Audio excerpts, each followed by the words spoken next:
y esto hasta yo voy a tomar nota, pero ¿cómo es que tú das clase en este sentido? O sea, ¿cómo es que tú incorporas estos cambios sociales o este cambio de régimen que es una realidad en nuestro país en las aulas, en tu aula? Bueno, ahorita no estamos presenciales en la UNAM, que eso es otra queja, pero bueno, o sea, ¿cómo le haces para traer estos contextos históricos y para crear más pluralidad dentro de tus aulas?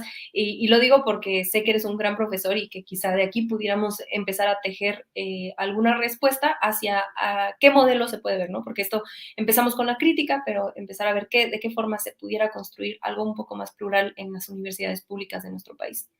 Claro, claro, no, pues muchísimas gracias. Pues hacemos ahí el esfuerzo. Y pues lo que ha estado manejando es demostrar sistemáticamente que lo abstracto tiene un camino inmediato a lo concreto. Entonces, plantear todos este gran mecanismo del marxismo que te plantea estas relaciones de dominio, pero cómo se va generando el proceso productivo, cómo va teniendo su esfera económica, su esfera política y esto en tránsito histórico. Entonces, la idea es presentar siempre estos mecanismos, estas ideas abstractas y demostrarlas en la historia, ¿no? Es decir, es demostrarlas cómo estas leyes de desarrollo se van expresando, ¿no? Y cómo nos podemos pasar rápido de una esfera política a la económica y que además una cosa es muy importante, un principio pedagógico, es que no es esta visión de que el maestro lo sabe todo y el alumno no lo sabe nada, ¿no? Sino demostrar que cada uno, desde su perspectiva, de su experiencia, estamos de alguna otra manera viviendo el mismo fenómeno, solamente que desde distintas perspectivas, ¿no? Entonces, nutrir el diálogo, las preguntas, las dudas, es también otra forma de encontrarnos colectivamente en ese momento histórico, ¿no? La verdad es que el materialismo histórico de Marx, pues es muy potente, tan potente que sistemáticamente lo fueron ocultando desde pues, la mayoría del siglo XX, ya ahorita últimamente ha estado medio surgiendo otra vez por las grandes crisis, ¿no? Cada que hay crisis vuelve a surgir ahí toda esta perspectiva, pero pues la responsabilidad también aquí es hacer esa actualización, es decir, tener una detección inmediata en contra de los dogmas, porque los dogmas es detener el pensamiento y detener toda esta perspectiva crítica. Entonces, claro que el marxismo también pudo se convirtió en muchos casos en un dogma. Entonces, de lo que se trata es enunciarlo siempre como un modelo, como un instrumento abierto, ¿no? Como un instrumento que siempre es un modelo para armar, ¿no? Como dice, creo que hay una canción de Soda Stereo, ¿no? Un modelo para armar, siempre tiene esta capacidad de que captura el momento histórico. Entonces, pudiéramos establecer que tiene como dos antenitas, ¿no? De lo que sucede en la geopolítica, en la estructura, las formas estatales, estas cosas que vemos, ¿no? Por ejemplo, de los cambios de gobierno, que siempre son impactos, o las revoluciones, o los levantamientos populares, pero también esto está ocurriendo en una rotación ahí interesante, geoeconómica, le llamo, en el sentido de que también este organismo económico vivo que estamos haciendo a escala mundial también tiene sus tendencias y tiene sus formas. Entonces, a la vez que nos vamos peleando y luchando en el área política, también vamos construyendo nuevas posibilidades económicas. Entonces, hay que buscar esa ruta donde podemos encontrar espacio epistemológico y espacio práctico para generar nuevas experiencias de vida, ¿no? Que mejoren la calidad de vida y que nos lleven a aprovechar las fuerzas productivas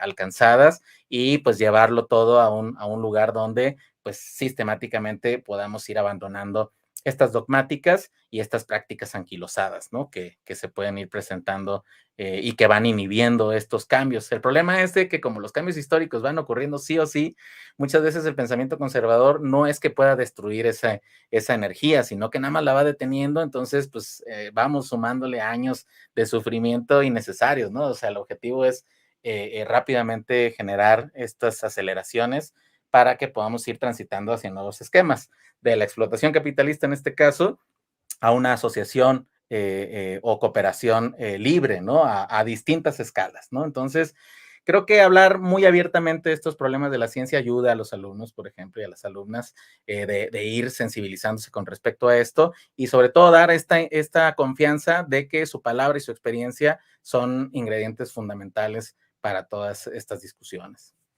Ya ven, porque yo digo que qué increíble tomar clase contigo. Y acá nos preguntan que qué corrientes, ya se me perdió en el chat porque anda muy activo afortunadamente, pero nos preguntan que qué corrientes, mira, ya nos los pusieron acá. ¿Cuáles son las corrientes de la Facultad de Economía?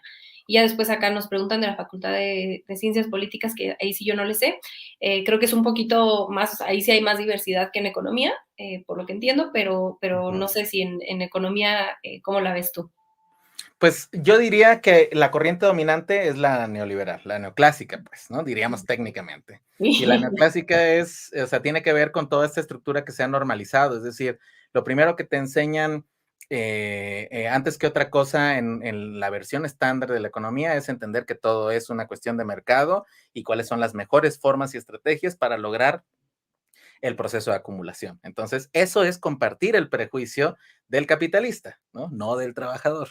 Después ya, pues obviamente porque pues no pueden obviar los grandes problemáticas que existen por ahí, hay una segunda variación que pudiéramos decir, yo la colocaría en estos momentos como la keynesiana institucional, donde dice, bueno, sí hay problemas, pero el Estado tendrá los suficientes elementos para poder aminorar, ¿no? O planificar en torno a esas problemáticas, pero sigue sin problematizar pues lo que está de fondo, que es la explotación institucionalizada sistemática del capitalismo, ¿no? Entonces, esa sería otra vía, a mi gusto, pues ya van poniendo todos estos canales críticos que sí son también muy importantes, pero el problema es de que pues no se llega al fondo de las cosas, es decir, se asume como un problema que es irresoluble, entonces por lo tanto nomás nos dedicamos a la parte que más o menos sí podemos intervenir, entonces de alguna otra manera seguiría estando dentro de una esfera relativamente conservadora, ¿no? Entonces creo que esas son las dos vías dominantes y por ahí en los intersticios, así como medio aprovechando un momento de descuido y algunas cosas ahí institucionales que me tocaron vivir de primera mano, pues ocurre esta visión del marxismo. El problema del marxismo es que también sí se generó una versión dogmática que muchas veces era muy difícil entender cuál era su potencia. Es decir, yo lo distingo entre una cosa es utilizar no a Marx como entender a pie juntillas todo lo que dice su obra y nada más dedicarse a un análisis de la pura obra de Marx. Ese es un marxismo como ismo, quizá, y la otra es utilizarlo como un instrumento de lucha política, ¿no? Es decir, de actualización y de renovación, de colocarte en la historia y poder tener mejor éxito en la acción política. Entonces, la versión del ismo, es decir, la que se hizo un poco más dogmática, pues sí presentó pues muchos problemas, ¿no? No se hizo la actualización, entonces siempre el capital es visto como una especie de libro ahí de ocultamiento, ¿no? De cosa para iniciados, ¿no? Entonces, yo así lo vería, ¿no? Pero lo que sí es un hecho es que ahorita está normalizadísimo en las planes de estudio todavía esta gran versión que apunta hacia la tecnocracia. Totalmente. Y no sé si te refieres, pero de pronto creo que como